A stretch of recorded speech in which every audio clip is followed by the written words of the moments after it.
ಓಂ ಶ್ರೀ ಗುರು ಬಸವಲಿಂಗಾಯ ನಮಃ. ಬ್ರಹ್ಮೈತ್ಯವ್ಯಪದಸ್ಯ ವಿಷಯಮೇ ವೇದಾಂತಿನೋ ಜಗನ್ಮೂಲಂ ತಮ್ಮನಮಾಮಿ ಪರಂ ವಿಶ್ವಂ.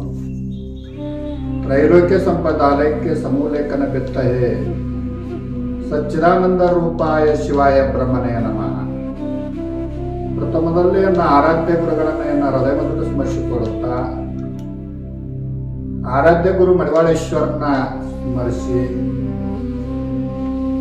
ಪವಿತ್ರವಾಗಿರ್ತಕ್ಕಂಥ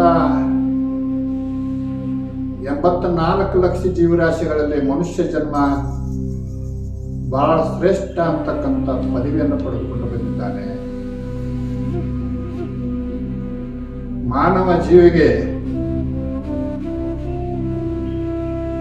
ಸುಖ ದುಃಖ ಅಂತಕ್ಕಂಥ 1-2 ಬಾಧೆಗಳು ಪ್ರತಿಯೊಬ್ಬ ಮನುಷ್ಯ ಸುಖ ಬೇಕು ಅಂತಕ್ಕಂಥ ಸುಖದ ಹಿಂದೆ ಹೊಂಟಿದ್ದಾನೆ. ನನಗೆ ಸುಖ ಬೇಕು ಅಂತಕ್ಕಂಥ ಸುಖದಿಂದ ಹೊಂಟಿದ್ದಾನೆ. ದುಃಖ ಯಾರಿಗೂ ಬೇಡ, ದುಃಖ ಯಾರಿಗೂ ಬೇಡ, ಸುಖ ಬೇಕು. ಆದರೆ ದೈವಿಚ್ಛೆ ಹೀಗಿದೆಯಲ್ಲ, ಸುಖ ದುಃಖ ಮಿಶ್ರಿತವಾಗಿರ್ತಕ್ಕಂಥದ್ದು ಜೀವನ. ಒನ್ ಟೈಮ್ ಸುಖನೂ ಬರೋದು, ಒನ್ ಟೈಮ್ ದುಃಖನೂ ಬರೋದು. ದುಃಖವನ್ನು ಹೇಗೆ ಆನಂದವಾಗಿ ಸ್ವೀಕಾರ ಮಾಡ್ತೇವೆ, ಸುಖನೂ ಕೂಡ ಹಾಗೆ ಆನಂದವಾಗಿ ಸ್ವೀಕಾರ ಮಾಡಲಿಕ್ಕೆ ಮನುಷ್ಯ ಸದೃಢ ಆಗಬೇಕು. ಅದಕ್ಕೊಂದಿಟ್ಟು ವ್ಯಾಖ್ಯಾನ ಬೇಕು, ಸ್ವಾಧ್ಯಾಯ ಬೇಕು, ಒಂದಿಟ್ಟು ಚಿಂತನ ಬೇಕು, ಚಿಂತನ ಮಂಥನ ಬೇಕು. 12ನೇ ಶತಮಾನದಲ್ಲಿ ಬಸವನವರು ಯಾವಾಗೂ ಕೂಡ ತನ್ನ ದುಃಖವನ್ನು ಎಂದೂ ಯಾರಿಗೆ ಹೇಳಿಕೊಳ್ಳಲಿಲ್ಲ.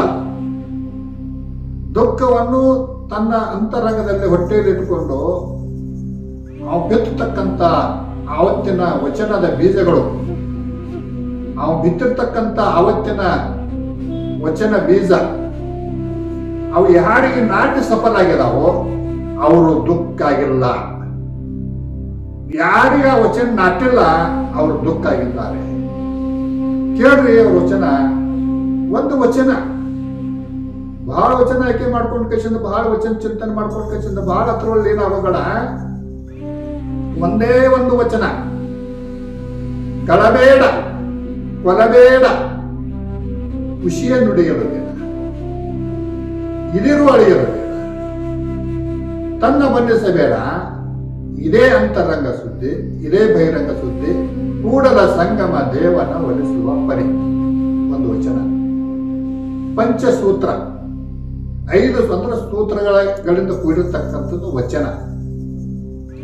5 ಸೂತ್ರಗಳನ್ನ ಯಾವ ಮನುಷ್ಯ ಪಾಲಿಸಿದ್ದಾನೆ, ಯಾವ ಮನುಷ್ಯನಿಗೆ ಅವು ನಾಟಿ ಕರಗತವಾಗಿದ್ದಾವೆ, ಅವನಿಗೆ ದುಃಖವಿಲ್ಲ. ಪಂಚಸೂತ್ರಗಳು. ಒಂದೇದು ಕೆಳಬೇಡ, ಒಂದು ಕಳುವನ್ನು ಮಾಡಬೇಡ. ಎಂಥ ವಸ್ತು ಬಿದ್ದರೂ ಕೂಡ ನನ್ನದಲ್ಲ, ಅದು ಇನ್ನೊಬ್ಬರದ್ದು ಅಂತ ತಿಳ್ಕೊ. ಕಳುವು ಮಾಡಕ್ ಹೋಗೋಣ. ಒಂದೇ ಸೂತ್ರ. ಕೊಲಬೇಡ, ಕೊಲೆ ಮಾಡಕ್ ಹೋಗೋಣ. ಏನಾರೇ ಆಸೆಗಾಗಿ, ಏನಾರೇ ಹೊಲದ ಆಸೆ ಇರಬಹುದು, ಧನದ ಆಸೆ ಇರಬಹುದು, ಹೆಣ್ಣಿನ ಆಸೆ ಇರಬಹುದು, ಯಾವುದೇ ಆಸೆಕ್ಕಾಗಿ ಕೊಲೆ ಮಾಡಕ್ ಹೋಗೋಣ. ಕೊಲೆ ಮಾಡಿದೆ ಅಂತ ಕೇಳಿದ್ರೆ ನಿನ್ನನ್ನು ನೀ ಮೊದಲು ಕೊಲೆ ಮಾಡ್ಕೊಂಡಾಗ ಅದಕ್ಕೆ ಕೊಲೆಯನ್ನ ಮಾಡಲಿಕ್ಕೆ ಹೋಗೋಣ. ಅಥವಾ ನೀವು ಕೊಲೆ ಮಾಡೋ ಪ್ರಸಂಗ ಯಾವಾಗ ಬರೋದು, ನೀನು ಅಜ್ಞಾನ ಇದ್ದಾಗ, ನೀ ಕೆಟ್ಟ ಮಾಡಿದಾಗ, ನೀ ಕೆಟ್ಟ ಮಾಡಿದ್ದನ್ನು ಇನ್ನೊಬ್ಬರಿಗೆ ಕಂಡಾಗ ಅವರ ರೋಷ ವೇಷ ಬಂದು ನಿನ್ನ ಕೊಲೆ ಮಾಡ್ತಾರೆ. ಹೊತ್ತಾಗಿ ನೀನು ಒಳ್ಳೆಯವನು ಇದ್ದಿ ಅಂತ ಕೇಳಿದ್ರೆ ನಿನ್ನ ಕಡೆ ಯಾರು ಬರಂಗಿಲ್ಲ, ನೀ ಕೊಲೆ ಅವ್ರು ಮಾಡೋದು.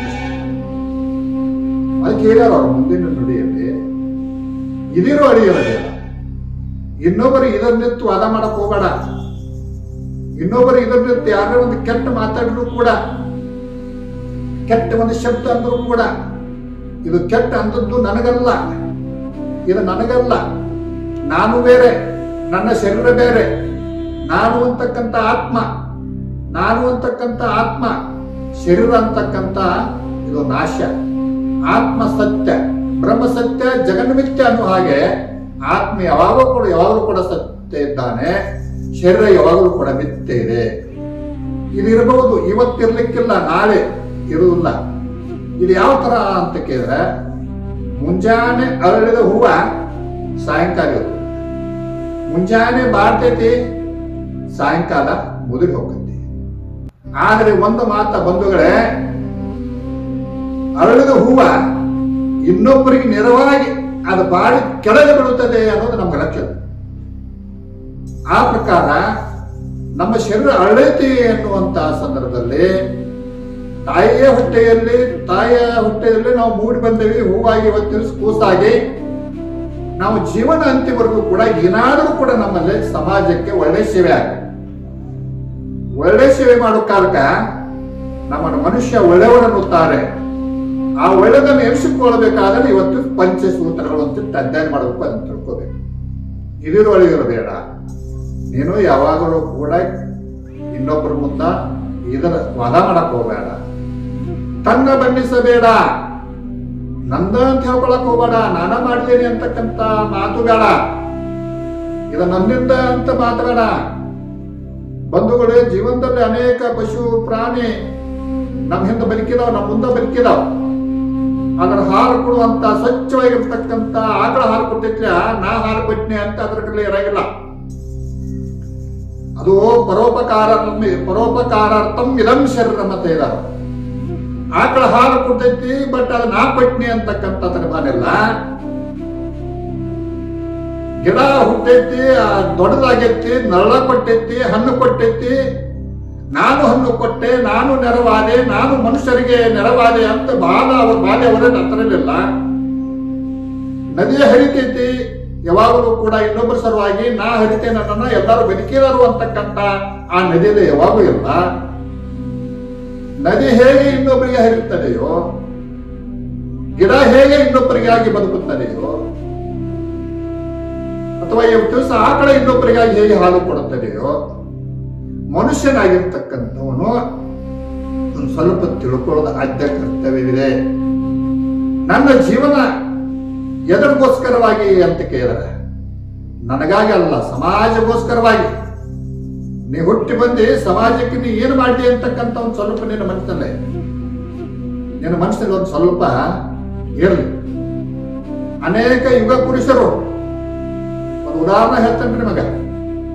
ಅನೇಕ ರಾಜಕಾರಣಿ ಒಳಗೆ ಹಿಂದಿನ ಒಬ್ಬರ ರಾಜಕಾರಣಿ ಲಾಲ್ ಬಹದ್ದೂರ್ ಶಾಸ್ತ್ರಿ ಅಂತಕ್ಕಂಥವ್ರು ಜನನಾಯಕಿಸಿಂದ ಈ ಜಗತ್ತಿಗೆ ಕೊಡುಗೆಯನ್ನು ಕೊಟ್ಟು ಹೋಗಿರ್ತಕ್ಕಂಥವ್ರು ಲಾಲ್ ಬಹದ್ದೂರ್ ಶಾಸ್ತ್ರಿ. ಅವ್ರ ಜೀವನದಲ್ಲಿ ಒಂದು ಘಟನೆ, ಏನು ಅಂತ ಒಂದು ಘಟನೆ ಅಂತ ಕೇಳಿದ್ರೆ, ಅವರಿಗೆ ಆಗಿನ ಕಾಲಕ್ಕೆ 40 ರೂಪಾಯಿ ಪಗಾರ ಇರ್ತಾವ್ರಿ. 40 ರೂಪಾಯಿ ಪಗಾರ ತಗೊಂಡು ಅವ್ರ ಜೀವನಕ್ಕೆ ಎಷ್ಟು ಸಾಕ್ತಿತ್ತು ಅಂತ ಕೇಳಿದ್ರೆ, ಎಷ್ಟು ಆಗ್ತಿತ್ತು ಅಂತ ಕೇಳಿದ್ರೆ 30 ರೂಪಾಯಿ ಆಗ್ತದೆ.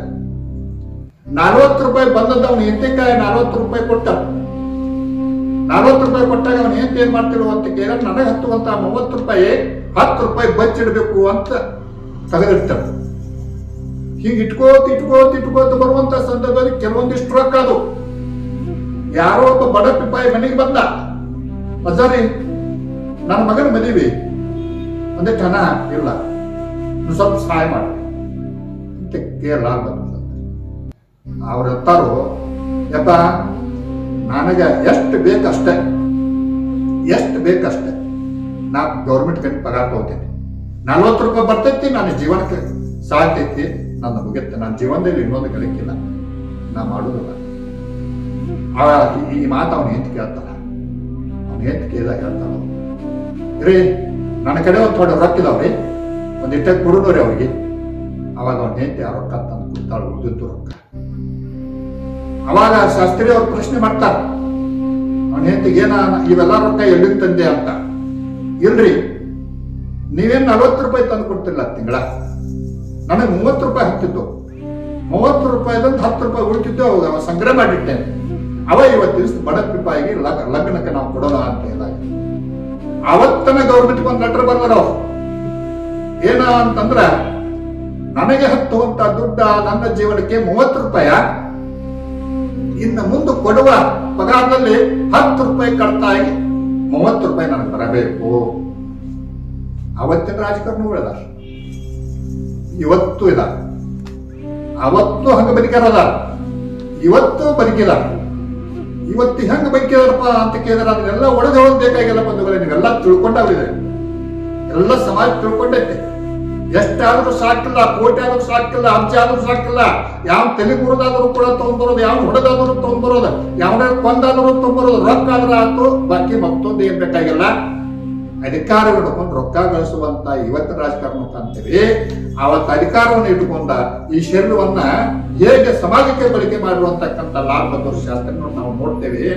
ಆ ದಿಸೆಯಲ್ಲಿ ನಾವು ಇವತ್ತು ದಿವಸ ಇವು ಪಂಚಸೂತ್ರಗಳನ್ನು ನೋಡ್ಕೊಂಡು ಕಲಬೇಡ, ಕೊಲಬೇಡ, ವಿಷಯದಲ್ಲಿ ಇದಿರು ಅಂದ್ರೆ ಇನ್ನೊಬ್ಬರಿಗೆ ವಾದ ಮಾಡಕ್ ಹೋಗಬೇಡ, ತನ್ನ ಬನ್ನಿಸಬೇಡ, ನಂದ ಅಂತಕ್ಕಂಥ ನಾನ ಅಂತಕ್ಕಂಥ ಹೇಳಕ್ ಹೋಗಬೇಡ. ನಾನೇ ಅಂತಕ್ಕಂಥ ನಾವ್ ಯಾವ ಈ ಸೃಷ್ಟಿ ಮುಂದೆ ನಾವ್ ಯಾರಿಗಾರಿ ಗಾಳಿ ಕೊಡಾಕ್ ಬಂದಿದ್ದೆ, ಯಾರಿಗಾರಿ ನೀರು ಮಾಡಕ್ ಬಂದಿದ್ದೆ, ಯಾರಿಗಾರಿ ಒಂದಿಟ್ಟು ಸುಮ್ಮನೆ ಗಿಡ ಹಚ್ಚಿರ್ಬೋದ, ಆದ್ರೆ ಆ ತರ ಹೋಗಿ ಆ ಗಿಡದಾಗ ಅನ್ನ ಹಚ್ಚಿರಲಿಲ್ಲ, ಅನ್ನ ಹಚ್ಚಕ್ ಬರಲಿಲ್ಲ. ಆದ್ರೆ ಯಾವ ಪ್ರಕಾರ ಸೃಷ್ಟಿ ಸೌಂದರ್ಯ ನಮ್ಮ ಮುಂದೆ ಬಹಳ ದೊಡ್ಡದೈತಿ. ಅದನ್ನ ಒಂದಿಟ್ಟು ಅನುಭವಿಸಿ, ಅದನ್ನ ಒಂದಿಟ್ಟು ತಿಳ್ಕೊಂಡ ನಮ್ಮ ಕಡೆಯಿಂದ ಪರೋಪಕಾರತ್ವಮಿದಂ ಶರೀರಂ. ಈ ಶರೀರ ಹುಟ್ಟೈತಿ ಅಂತಂದ್ರ, ಈ ಶರೀರ ಹುಟ್ಟೈತಿ ಅಂತ ಕೇಳಿದ್ರೆ ನೀವು ಯಾವ ರೂಪಲೆ ಬೇಕಾದ್ರೆ ಸನ್ಯಾಸಿ ರೂಪಲೆ, ಬೇಕಾದ್ರೆ ರಾಜಕಾರಣಿ ರೂಪಲೆ, ಬೇಕಾದ್ರೆ ಮತ್ಯಾವುದರ ರೂಪಲೆ ಸಮಾಜಕ್ಕೆ ಒಂದಿಟ್ಟು ಸಮರ್ಪಣೆ ಮಾಡ್ಕೊಳ್ಳಿ. ಇದನ್ನ ಸಮಾಜಕ್ಕೆ ಒಂದಿಟ್ಟು ಸಮರ್ಪಣೆ ಮಾಡ್ಕೊಳ್ಳಿ. ಅವಾಗ ನಿಮಗೆ ಏನಾಕೈತಿ ಅಂತ ಕೇಳಿದ್ರೆ ಈ ಸೂತ್ರಗಳು ತಿಳ್ಕೊಂಡಂಗ ತನ್ನ ಬನ್ನಿಸಬೇಡ. ಅವಾಗ ನಿಮಗೆ ಇದು ಶಬ್ದದ ಅರ್ಥ ಆಕೈತಿ, ಸಾರ ಅರ್ಥ ಆಕೈತಿ. ತನ್ನ ಬನ್ನಿಸಬೇಡ. ಇದೇ ಅಂತರಂಗ ಸುದ್ದಿ, ಇದೇ ಬಹಿರಂಗ ಸುದ್ದಿ. ಒಂದು ಬಹಿರಂಗ, ಒಂದು ಅಂತರಂಗ ಅಂತಕ್ಕಂಥ. ಅಂತರಂಗದ ಹಸಿವು, ಬಹಿರಂಗದ ಹಸಿವು ಅಂತಕ್ಕಂಥ. ಬಹಿರಂಗದ ಹಸಿವು, ಅಂತರಂಗದ ಹಸಿವು, 2 ಹಸಿವು ನಮಗೆ. ಅಂತರಂಗದ ಹಸಿವು ಇವತ್ತಿನ ದಿವಸ ನಾ ಈ ವಚನವನ್ನು ಅಧ್ಯಯನ ಮಾಡಿ ತಿಳ್ಕೊಂಡ ಈ ವಚನ ತಕ್ಕಂತೆ ಉಳಿದಿನಿ ಅಂತ ಕೇಳಿದ್ರೆ, ಒಮ್ಮೆ ನನ್ನ ಮನಸ್ಸು ಸಮಾಧಾನ ಆಯ್ತು ಅಂತ ಕೇಳಿದ್ರೆ ನನ್ನ ಜೀವನ ಪರ್ಯಂತರ ಸಮಾಧಾನ ಯಾವಾಗಲೂ. ಇನ್ನು ಬಹಿರಂಗದ ಹಸಿವು, ಮುಂಜಾನೆ ಊಟ ಮಾಡ್ತೇವೆ, ಮತ್ತೆ ಮಧ್ಯಾಹ್ನ ಮತ್ತೆ ಊಟ ಮಾಡ್ತೇವೆ. ಮಧ್ಯಾಹ್ನ ಊಟ ಮಾಡಿ ಸಾಯಂಕಾಲ ಇರಂಗಿಲ್ಲ, ಸಾಯಂಕಾಲ ಮತ್ತೆ ಬೇಕನ್ಸ್ತದೆ. ಊಟ ಮಾಡೋದು, ಹಾಕೋದು, ಮತ್ತೆ ತೆಗೆದು ಹಾಕೋದು, ಊಟ ಮಾಡೋದು, ಹೊಟ್ಟೆಗೆ ಹಾಕೋದು, ಮತ್ತೆ ತಗೋದು. ಇದು ನಡೆದೈತಿ. ಇದು ಬಹಿರಂಗದ ಹಸಿವು. ಇದಕ್ಕೆಂದೂ ಮುಕ್ತಿಲ್ಲ, ಇದಕ್ಕೆಂದೂ ಸಮಾಧಾನ ಇಲ್ಲ, ಇದಕ್ಕೆಂದೂ ಕೂಡ ಈ ಬಾಹಿರ ವಿಷಯ ವಾಸನೆಗೆ ನಾವು ಸಿಕ್ಕೇನಾಗಿದ್ದೇವೆ ಅಂತ ಕೇಳಿದ್ರೆ ಬರಡಾಗಿದ್ದೇವೆ ಬಂದಿದೆ. ಅದಕ್ಕಾಗಿ ನಮ್ಮ ಬರಡ ಭೂಮಿಯಲ್ಲಿ ಏನು ಬೆಳೆಯಂಗಿಲ್ಲ ಅಂತ ಹೇಳ್ತಾರಲ್ಲ, ಹಂಗ ನಮ್ಮ ಮನಸ್ಸು ಬರಡಾಗಬಾರ್ದು. ನಮ್ಮ ಮನಸ್ಸಿನಲ್ಲಿ ಎಲ್ಲನೂ ಕೂಡ ಇವೆಲ್ಲ ಪಂಚಸೂತ್ರ ಅಂತಕ್ಕಂಥದ್ದು ಹಿಡ್ಕೊಂಡು ನಾವು ವ್ಯವಸ್ಥೆ ಚೆನ್ನಾಗಿ ಅರ್ಥೈಸ್ಕೊಂಡು ಇವತ್ತು ನಡೆದೀವಿ ಅಂತ ಕೇಳಿದ್ರೆ ನಮ್ಮ ಜೀವನ ಧನ್ಯ, ನಮ್ಮ ಜೀವನ ಪಾವನ, ನಮ್ಮ ಜೀವನ ಒಳ್ಳೆಯದಾಗಿ ಬದುಕ್ತೀವಿ ಈ ಸಮಾಜದಲ್ಲಿ ಅಂತಕ್ಕಂಥ ಮಾತು ತಮ್ಗೆಲ್ಲ ಹೇಳ್ತೀನಿ. ವಂದನೆ.